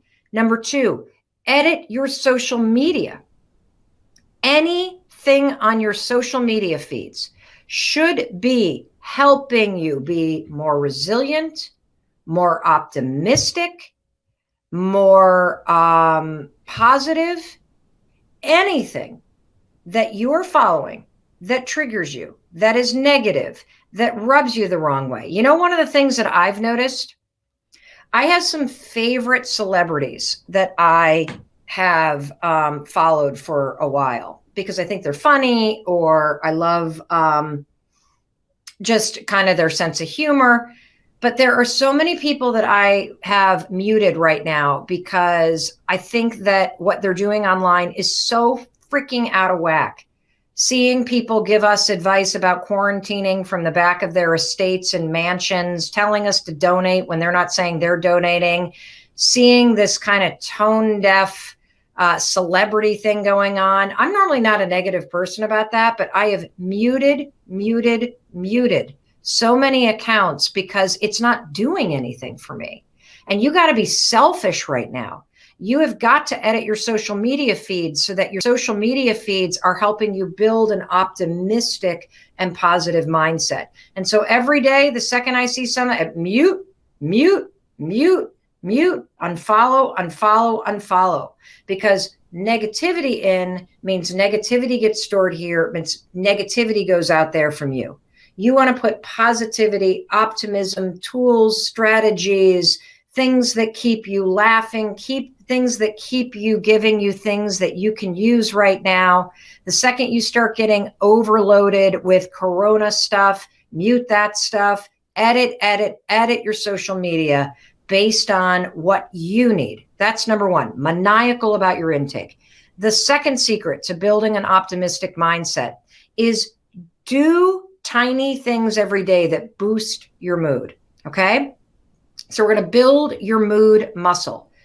If you can, move your body, because negativity gets stored here. And moving your body, we know based on the research, simply moving your body for 10 or 20 minutes a day will release chemicals in your mind that help you boost your mood.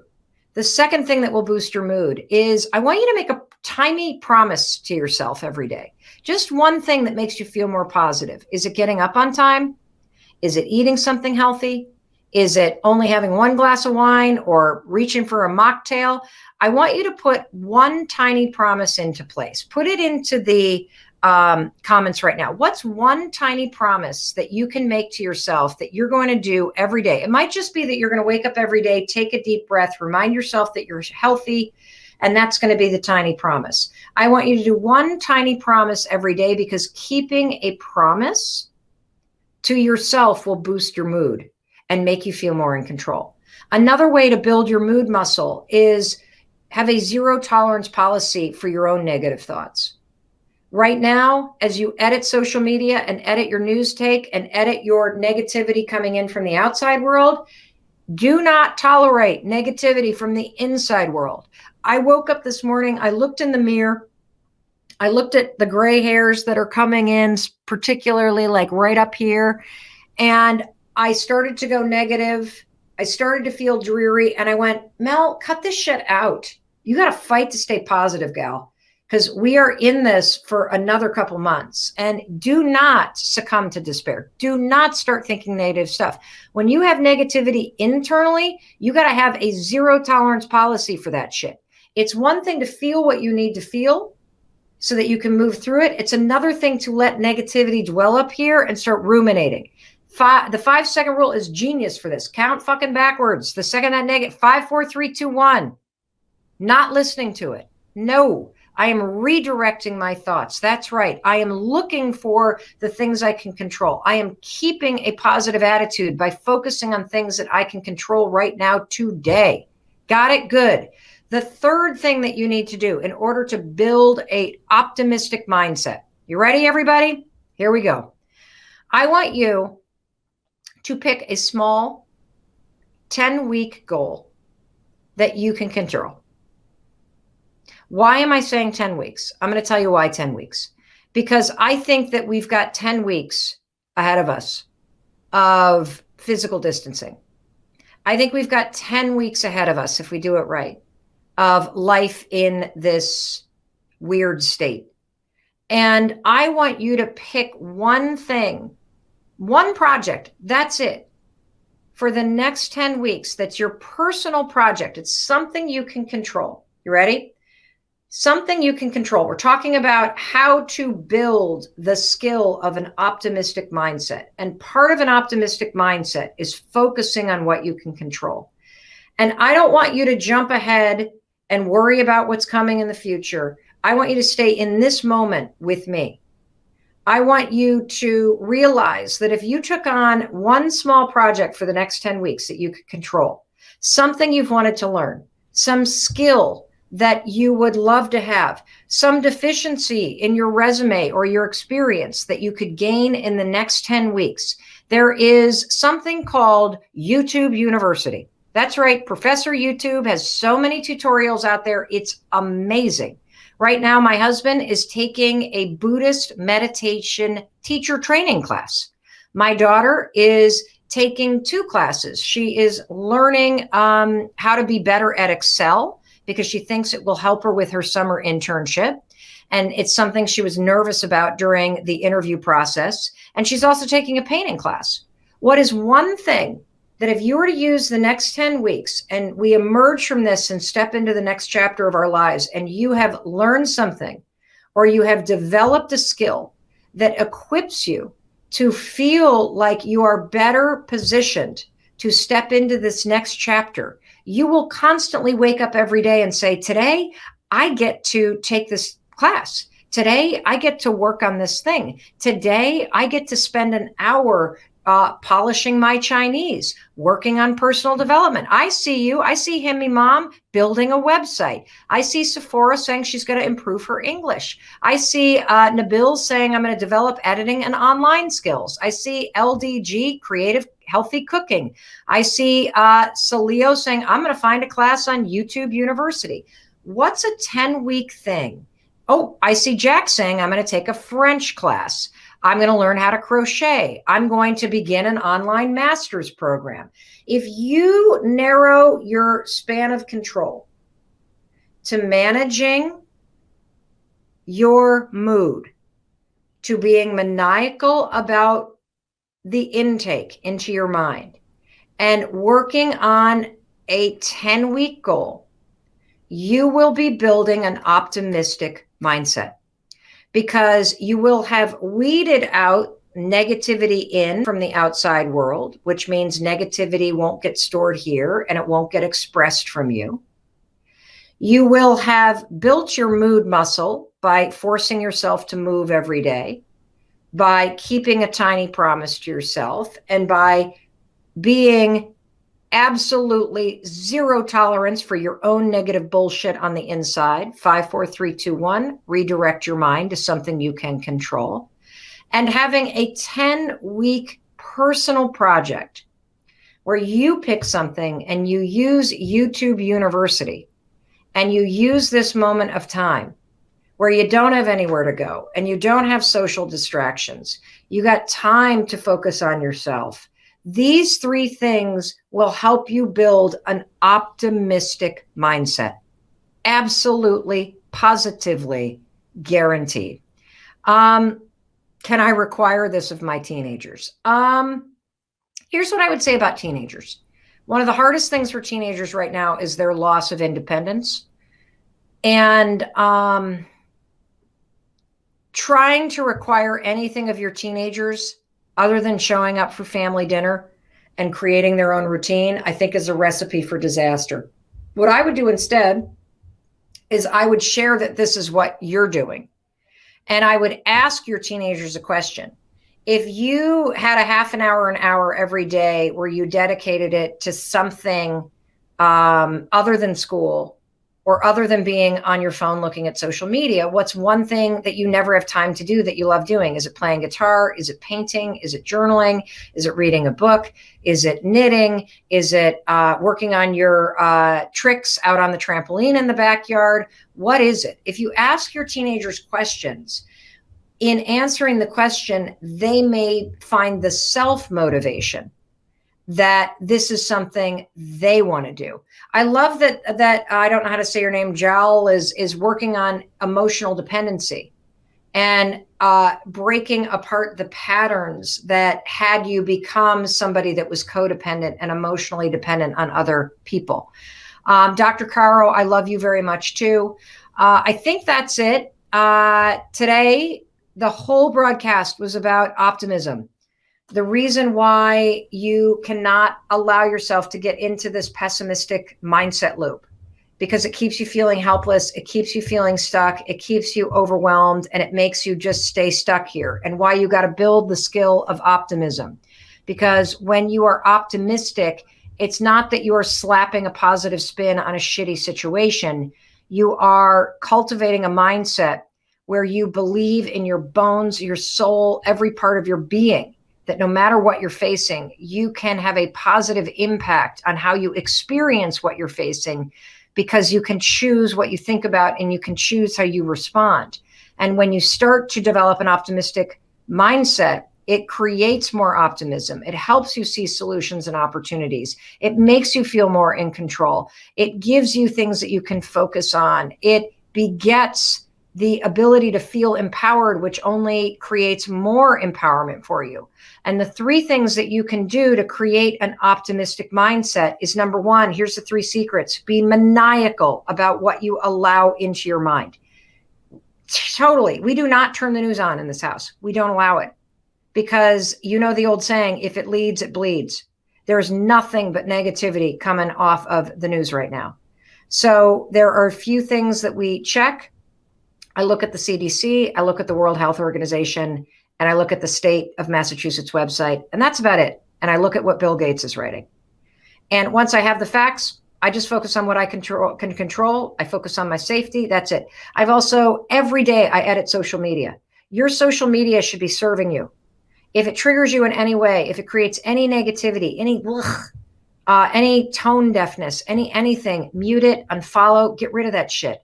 Social media should be a service that is supporting you right now in your efforts to stay positive, to stay empowered, to stay safe, and to stay laughing. That is what you should use it for right now. The second thing to do to build a positive mindset is build your mood muscle. Move your ass 10 to 20 minutes every day, because your body stores negativity. Make a tiny promise to yourself that you're going to keep every day, because keeping a small promise builds confidence, makes you feel like you're in control, and it creates momentum. And zero tolerance for your own negative bullshit. You got it? It's one thing to feel feelings, to move through them. It's another thing to let negativity sit up here and make you ruminate. 5, 4, 3, 2, 1. In 5 seconds flat, you feel your own negativity. You get that bullshit out of there. You got no room for that stuff right now. And finally, the third thing you can do to start to build an optimistic mindset, establish a 10-week personal project. This is something that you are excited to do, that you usually don't have time to do. Why 10 weeks? Because I think that 10 weeks is going to see you through this moment of time. Use YouTube University to watch tutorials. Take small step every single day. And remember this little hack that I taught you. Thank you, Lorenzo in Italy. If you start feeling the stress and anxiety and panic of, I need to do this, I have to do this, blah, blah, blah, blah, blah, I can't get through my to-do list, I'm totally stressed out, blah, blah, blah, blah, stop. take a deep breath, use these 3 words. I get to take an online class. I get to do my homework. I get to do this to-do list. I get to be home with my family. I get to have this time alone. I get to work on myself. I get to fight to be positive. I get to take 20 minutes every day and stream an exercise class. It will flip your mindset into one of optimism, of control, and gratitude. Because let's face it, if you're healthy right now, and if you're able to watch a video online, you have reason to be grateful. And when you remind yourself of that, you will feel positive. Somebody just asked me why Bill Gates. I'm going to answer real quick, because he's one of the smartest human beings on the planet who has made a commitment to donating almost his entire wealth to charities. And for the last decade, he and his wife have been at the forefront of global health research and initiatives and taking action.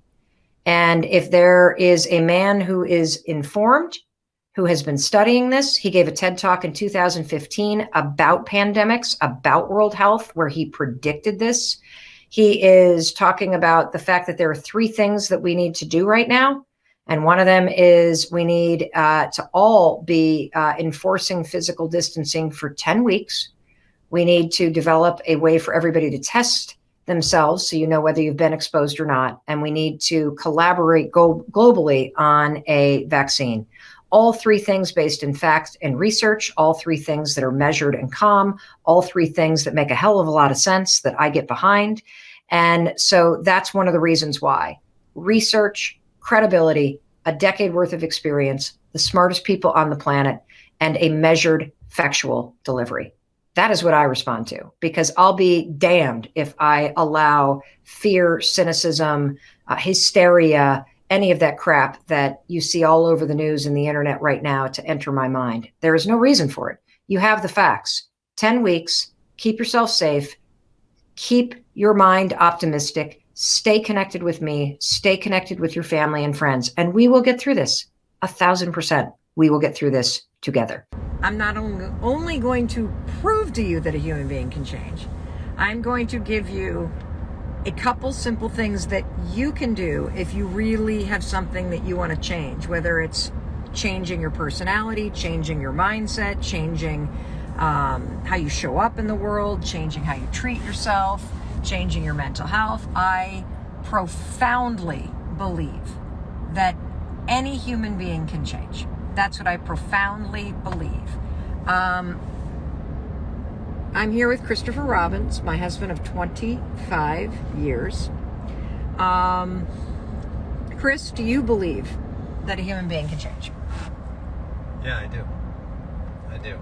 I think that... That's new for you. I'm going to do this. Just look straight ahead. It is a... I don't want you to look at the camera. Just look straight ahead. Hi, everybody. I don't know that I necessarily have always not believed you can change, but I'm not sure I've invested as much time and energy of late thinking about the level to which one can change. And of course, that's what's prompted this conversation, is just my brother and I talking about what our childhood was like, what we grew up with, what our dad was like. And which was what? He wasn't, he had a good sense of humor, but he wasn't real, like, vivacious and he was not very loving. He was caught up in himself. Yeah, he was definitely caught up in himself, and like, he wasn't a stick in the mud, but he was a little down. Okay, hold on a second. I love your dad, and your dad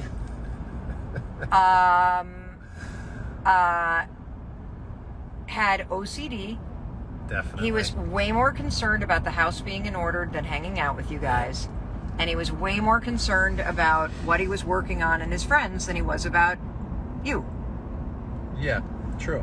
And you have used the words emotionally neglected.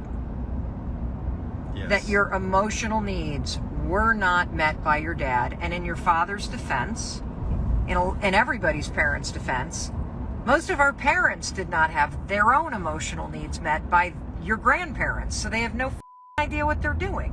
Now that doesn't make it right that you didn't have your needs met, or that you were abused, or that you were neglected or abandoned or whatever. But adults and human beings just repeat patterns of behavior that are modeled for them. And I think it's really important to put a stake in the ground and say, I 1,100% believe you can change, every human being can change, and you could be the one that actually breaks the patterns that have been handed down from generation after generation after generation in your family. So you have an opportunity to not only reclaim or claim your life as your own, and claim your personality as your own, and claim your future as your own, you also have the opportunity to break generational patterns of trauma and behavior and parenting styles and all of that stuff, addiction, based on conscious and deliberate choices, decision making, and most importantly, personal development, right? How important do you think it is, like, to what depth do you need to go to understand the patterns of behaviors that you were exposed to or modeled to, in order to, like, first and foremost, how important is that before you then elect to make the changes that you... I don't understand your question. Meaning, like, how much do you study your own mother or father, for I don't think you need to study them at all. No.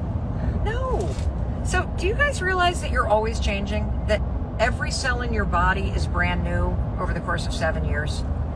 That you can change the neural pathways in your brain in real time?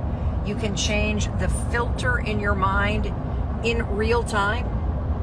You can, through practice, you can practice new behaviors and new responses to triggers.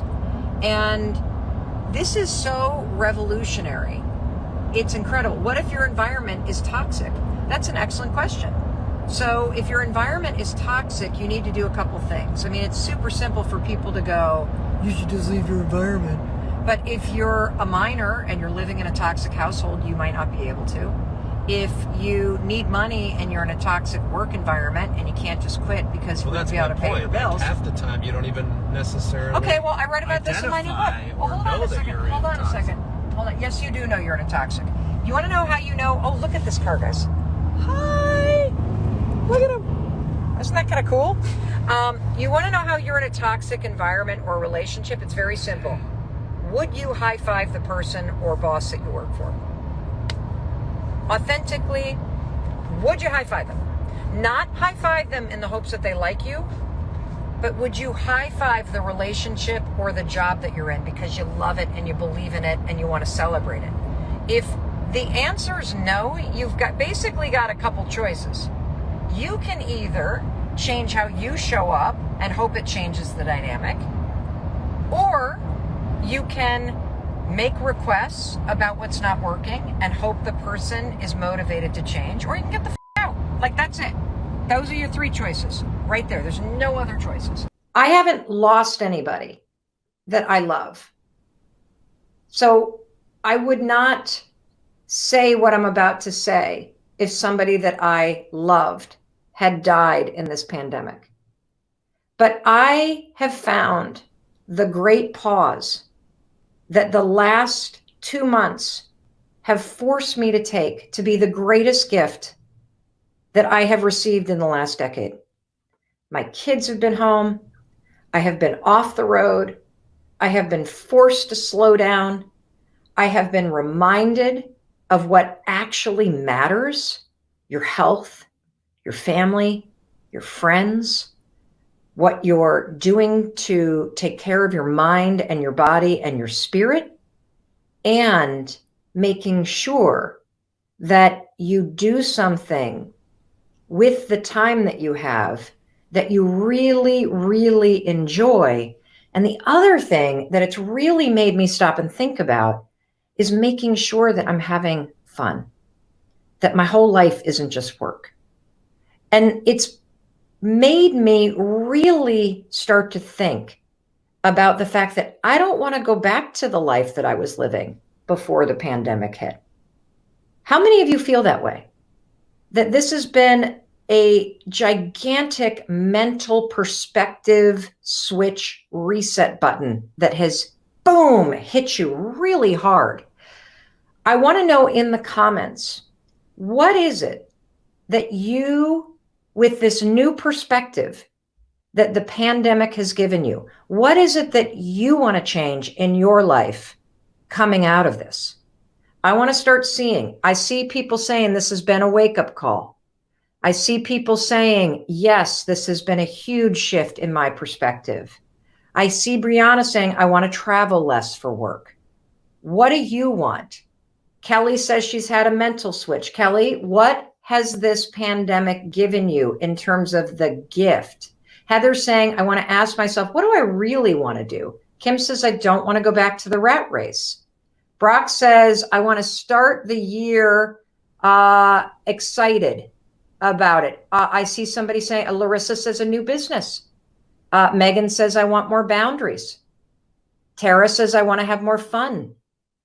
What is it that you want to change given the gift that this pandemic has given you in terms of shifting your perspective? Dinky says, value my friends and family. Jill says, take care of my mental health. Spend more time with family. What do you want to change, everybody? Seriously, what do you want to change about your life? Is it a relationship? Is it that you have had the time to take care of yourself in small ways and that's giving you greater control in your life? Do you want to change your job coming out of this? Do you want to launch a business coming out of this? Do you want to change your timeline for achieving your goals? Is there some project that you want to take on? Because what you're going to hear me say over and over again is that the single most important project you could ever work on is yourself. And the greatest gift that any challenge will ever give you is a perspective shift and the realization that you can face hard things, that you can survive hard things, and that in learning more deeply about yourself and about what you value through the challenges in life, you are going to be handed a moment where you can make a decision. You hear me say all the time, you're one decision away from a different life. Changing your life does not take motivation. Motivation is garbage. Changing your life takes discipline. The discipline to make a decision to change. You see, you need three things if you want to come out of this pandemic and truly change your life for the better. So many of you do not want to go back to the life that you were living. You see something greater for you.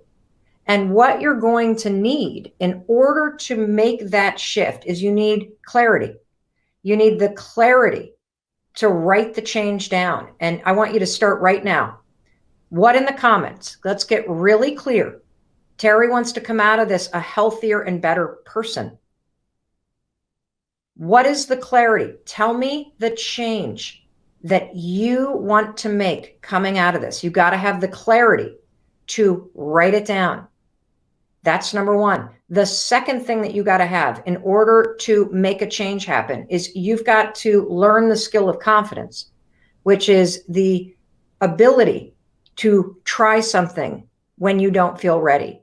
You may not know how to do this change. I see advocate for myself. I see more physical movement. I see I want to change my job. I want to start a business. I want to earn more money. I want to travel less. I want my work to have meaning. I want to get out of an abusive relationship.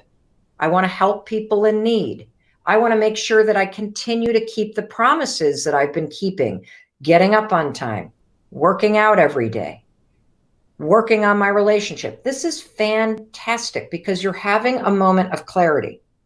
And when you start to write it down, you are starting to develop the confidence and the knowing that you deserve to have this change happen. And then finally, what do you need in order to really change your life? Because it's not motivation, everybody, it's discipline. Discipline to make small promises, keep small promises, discipline to take small actions when you feel afraid, the discipline to find the courage to push yourself forward when you don't know how. That's how you change your life. Just those three things: clarity, confidence, courage. That's all you need. And that's why you got me in your life, because I'm here to push you. I'm here to encourage you. And I love seeing what you want to change. That, oh, I see you need help building confidence. No problem. I got you covered. Because confidence isn't something that you feel. Confidence is a skill. Confidence is the willingness to try. Because it's through the act of trying, through the act of simply writing down what's the change that you want to make right there in the comments. Just writing it down and trying it out, trying out writing what that feels like, that's going to show you that you have the ability to start to express the things that you want.